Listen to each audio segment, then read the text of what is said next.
aho rero icyo cyari gikembutse byerekanye ko burya bishoboka. Narangije ntabwo nirata, aho nize harazwi, nize muri kaminuza y'u Rwanda niho natangiriye, wenda nagiye niga n'ahandi, ariko ntabwo nari umuntu ushakisha mu byo nigaga, nari n'umuhanga cyane rwose. Narangije ngira ngo aho mbasha kwibuka n'ahantu habiri bampamagaraga kugira ngo baze bampa akazi, ariko ntabwo bishoboka. Akazi mumpamagara kubakorera nshobora kubakorera kandi gatandukanye nako mwe mushaka, ko mfite ibindi bindimo nanakoze ubushakashatsi nshaka gukora mwebwe mutari byo mushaka. Uyu munsi tukaba twasuye ikigo cya Rwanda Culture Health Center, ikigo kigamije ku buvuzi bushingiye ku mucyo nyarwanda, kugira ngo tuganire na Bwana Rutanga Rwamaboko. Mwiriwe n'amahoro. Nabanza nka kosora gato, ni ikigo nyarwanda cy'ubuzima bushingiye ku muco. Ubuvuzi bushingiye ku muco n'akantu gato mu byo dukora, ariko ubuzima bwo buragutse cyane. Hanyuma ndabashuhuje n'abakurikira ikiganiro cyanyu. Imana y'u Rwanda ihorana namwe, tubeho ubuzima bushingiye ku muco kuko umuco ari ushingiro. Ikibazo cya mbere nuko watubwira uri umuntu ki? Umuntu nkuko mumbonye ndu munyarwanda, nigisha ubunyarwanda muri gahunda n'isi ubuzima bushingiye ku muco, biturutse mu bushakashatsi nakoze nsoza kaminuza, nize iby'ubuzima n'iby'umuco, ariko aho natangire ni mu buzima mu kiganga, hanyuma nkora ubushakashatsi ku muco rero n'ubuzima. Byaje kuvamo na gahunda yo gutangiza ubuvuzi bushingiye ku muco nyarwanda mu kuvura indwara n'ibibazo byo mu mutwe. Rwanda Cultural Psychotherapy ninjye wabitangije, nkorana na ministeri zitandukanye, zirimo Minisiteri y'Ubuzima, Minisiteri y'Umuco, kubera nahuzaga ibyo byombi. Tumaze gukora ibyo rero ndavuga ngo ubwo dukoze byari byarananiranye, kuko navuye abarwayi bari barananiranye, bararwaye bikananirana, yasaze kubera yaciye kuri kirazira, yishe inyamanza, yishe inzoka, kirazira kwica inzoka yo mu nzu, kirazira kwica inzoka yo ku gasozi. Ibyo ntabwo abantu benshi banabizi, barabivura birananirana. Umwe natangiriyeho yari amaze imyaka 3 n'igice ntacyo bimara, ariko ntanyije ubwo buryo nturukije mu mwuka wo kwa sogokuruza, kuko sogokuruza yari umuvuzi mu buryo bushingiye ku muco, akaba n'umunyamigenzo mikuru, yari umukuru w'imandwa mu Nduga. Wenda sinzi ko abantu babyumva. Noneho nshingiye kuri ibyo, nshingiye no kubyo nigaga, mbona birakunze. Aho byatangiriye no kuvuga ngo ariko kwa bandi babikora, impamvu twe ntacyo dukora ngo kirambe cyangwa kibe gifatika, kuki ntacyo duhanga.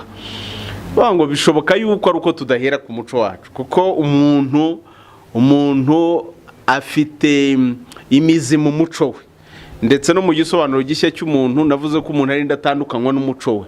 Impamvu abandi babishobora banza ari uko biziritse ku mico yabo bakayiheraho, twebwe tukiga iby'ahandi, kandi mu mico y'ahandi imyumvire yacu, intekerezo zacu ntizibe zigira icyo gihanga. Ndabikora birakunda, ndavuga ngo ko kwibisogokuruza yabikoraga bigakunda. Hanyuma yewe ndaminuje mu kiganga, we ntiyaraze no gusoma no kwandika, kandi mfite n'umurage yampaye kuri ibyo ngibyo, kuki bidakunda.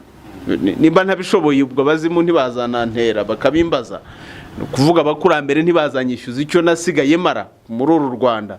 Nuko mpera muri uwo mwuka wa sogokuru, mpera mu by'abanyarwanda, mbihuza n'ibyo nize, birakunda. Abo barwayi n'abandi twakoranye mu gihe cya internship, icyo kimenyereza mwuga, bari bamaze gukira mu gihe cy'amezi 3 ya mbere gusa namaze muri internship.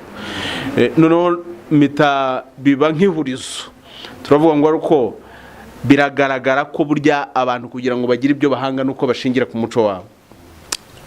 Mbwira ministeri zombi kuki hatatangizwa ikigo cyane Minisiteri y'Ubuzima y'Umuco kigisha abantu kubaho uburyo bushingiye ku muco wabo, noneho bwa buzima babayeho bushingiye ku muco wabo bukaba ari bwo bubahaye imboneza bitekerezo, philosophy nyarwanda ituma banatekereza kinyarwanda bakanahanga kinyarwanda, ko ari bwo burya natwe twagira n'ibintu bihanzwe bishingiye ku muco nyarwanda bigakunda. Ariko nagendaga nsoma ubushakashatsi bwinshi ugasanga abakora ubushakashatsi bagiye bagira ibyo basaba bizakorwa, icyo twita recommendations, ariko n'ubundi ugasanga byaheze mu nyandiko ntibirakorwa.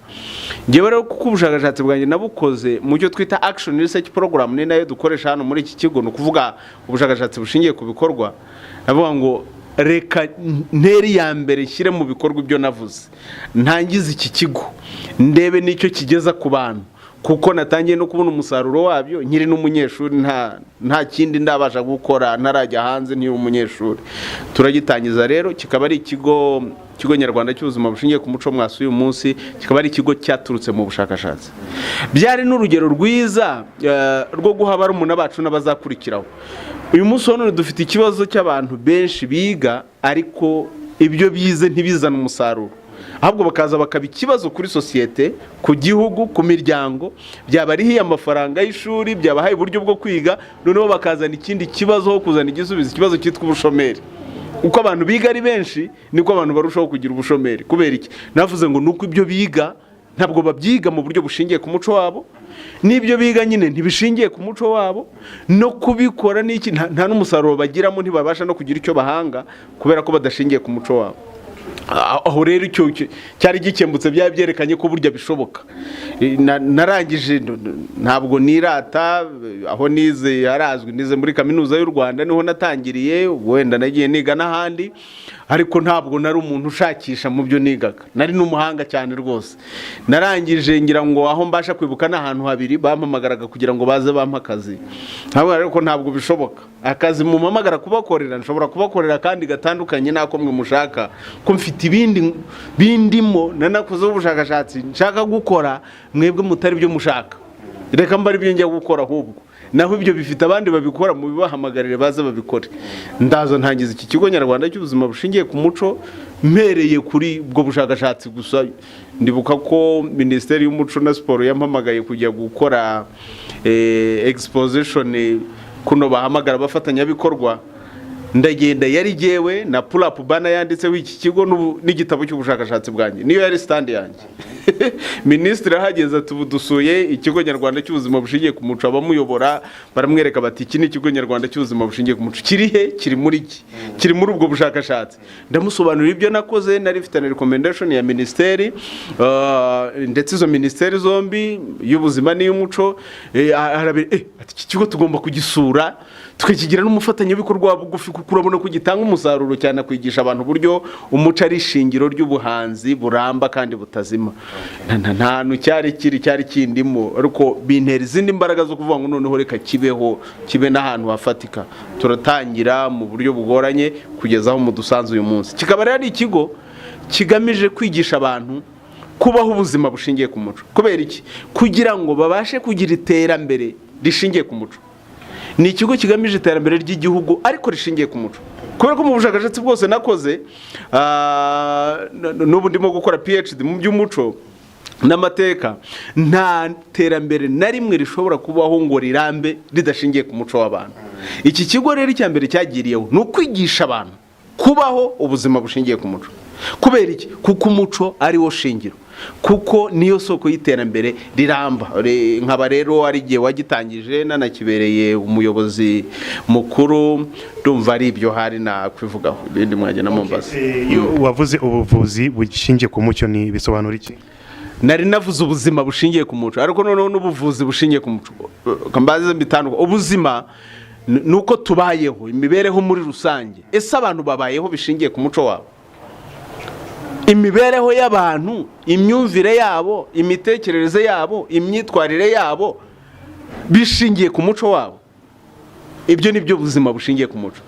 Ikigo nyarwanda cy'ubuzima bushingiye ku muco, intero n'inyikirizo ni tubeho ubuzima bushingiye ku muco, kuko umuco ari wo shingiro. Hanyuma rero ubuvuzi bushingiye ku muco, urumva nize medicine, ndi umuganga nk'abandi babyize, ariko ikiganga twiga ntabwo ari ikiganga twe twahimbye, ni ikiganga cyahimbwe n'abandi nabo bishingiye ku mico y'iwabo gakondo, kuko mu mico yose gakondo abantu bari bazi kwivura. bakamenya uburyo bavuguta ibyatsi, imizi y'ibiti runaka ko bari buyisabike ibiki, bakivura indwara runaka. Mu mico yose birahari. Hanyuma ariko uko igihe cyagiye gikura, kuko umuco urakura, haza n'ubumenyi bwo mu mashuri, nabwo bufite ababutangije. Abantu batangira kwiremera ibintu bita integanyanyigisho curriculums mu mbonezabitekerezo yo mu mico y'iwabo. Nkuko natwe twari guhera ku itorero ryagiraga inyigisho zo mu bitaramo abantu bigiramo, noneho ya nteganyanyigisho yacu yo mu bitaramo mu itorero bivuze abantu batoranijwe, ni naho dukura intore abatoranijwe bagashyirwa ku ruhande kubw'impamvu runaka yihariye, bakaba abantu b'intoranywa kubw'impamvu runaka. Abanyarwanda rero naho batorezwaga mu itorero. Natwe dushingira kuri ibyo, tuba dufite amashuri yacu na universities, amashuri makuru nayo bakarinda bagera kuri PhD baturutse ku itorero. Ariko integanyanyigisho ntabwo ari izacu. Iyo tuvuga rero ubuzima bushingiye ku muco naho ngaho. Hanyuma ubuvuzi bushingiye ku muco, abantu baba bahereye mu by'iwabo gakondo, noneho barazamuka. Bya byatsi biga kugenda babikoramo ibindi bintu, ubwo ni nka biga pharmacy. Biga pharmacy, njya mpora mbipfa n'abantu bacu biga pharmacy, usanga umuntu arize ararangije kaminuza, afite na masters, afite ariko nta muti arakora, kiretse gusa kureba umuntu w'umukire ufite igipharmacy hariya, hanyuma akajya kumucururiza imiti. Ntabwo bariya bize ubucuruzi.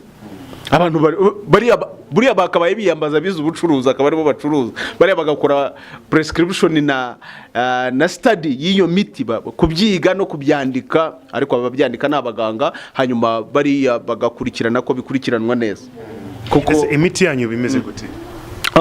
Ni imiti ya Kinyarwanda nkuko abakurambere bacu bayigiraga, ariko noneho turayitunganya mu buryo bwigiye hejuru, bufite isuku, bujyanye n'igihe, bitewe n'aho igihe kigeze. Ariko tukagendera kuri rya hame ry'uko ibyo abanyarwanda baryaga, ibyo banywaga, uko babagaho byabaga ari n'ubuzima. Ni ukuvuga ibyo bariye bikababera imiti, nk'uko Dr Pamplona Roger yabivuze, kandi imiti yabo ikaba ibyo kurya. Ni hahandi rero niba ari igikakarubamba, wahoze ubona ibikakarubamba hariya, tuzafata igikakarubamba tugikuremo umutobe wacyo nk'uko wakwenga umutobe w'ibitoki, ariko tube tuzi ko dukoresheje amazi asukuye. Mu gihe basokuruza yashobora kuzana amazi y'isoko gusa, nayo ntuyagaye, kuko mu gihe cyayo yari afite umwimerere n'ubuzima. Ariko uyu munsi wa none ibintu byinshi byaranduye, ugakoresha amazi asukuye, ugashyira mu macupa asukuye, ukavuga ngo umurwayi azawufata gutya na gutya. Nibyo ngibyo dukoresha mu by'imiti y'ibifatika. Ariko kucyo warumbaje, iyo tuvuze ubuvuzi bushingiye ku muco, mba mvuga ngo natwe twakabaye duhera kuri ibyo by'iwacu, hanyuma tukabizamura bikagera kuri conventional medicine. Ni ukuvuga ubuvuzi bwemewe ku rwego mpuzamahanga, nk'uko n'abandi batuzaniye iby'iwabo bakabitugura bishingiye ku muco. Naho ubuvuzi dufite ni ubuvuzi mpuzamahanga, ariko hatarimo umuco wacu. Sinzi niba urimo kubyumva. N'ikimenyimenyi, biroroshye kwita umuntu doctor, ariko wamubwira umuganga kumva hari ikigabanutseho gatoya, ntabwo biryoshye cyane nko kuvuga doctor. Hanyuma wavuga umuganga ahuza, ibyo bikaba bibi. Umuganga ahuza umupfumu, kandi umupfumu nabyo ni byiza. Ubundi umuganga abanyarwanda babihinnye nk'impine y'umuganga ahuze, bari basanga mu muganga ahuze. Nahanga unanje kubaza itandukaniro ry'umuganga n'umupfumu. Byumve, umuganga ni impine y'ijambo umuganga ahuze mu Kinyarwanda. Umuganga ahuze bikava ku nshinga kugangahura, ni ukuvuga nko gukuramo ubwandu. Ubuganga ni ubwandu, nko guhumanura, nko kweza, nko gusukura. Kugangahura bigeranye no gukunkumura. Niba umufuka wari urimo utuntu tw'uducafu tumwanda, ugakunkumura tukavamo. Kugangahura rero ni ugukura ubuganga mu kintu. Ni naho bakubwira ngo inzu bayigangahuye, niba ari icyuhagiro bakubisemo bayihumanuye. Umugangahuzi rero akaba wa muntu ugangahura, ni ukuvuga uhumanura ibintu n'abantu, hakazamo rero no kuvura. Umuganga rero abantu babyumve neza, ni impine y'umugangahuzi. Buriya tubivuze neza ubundi twavuga umugangahuzi.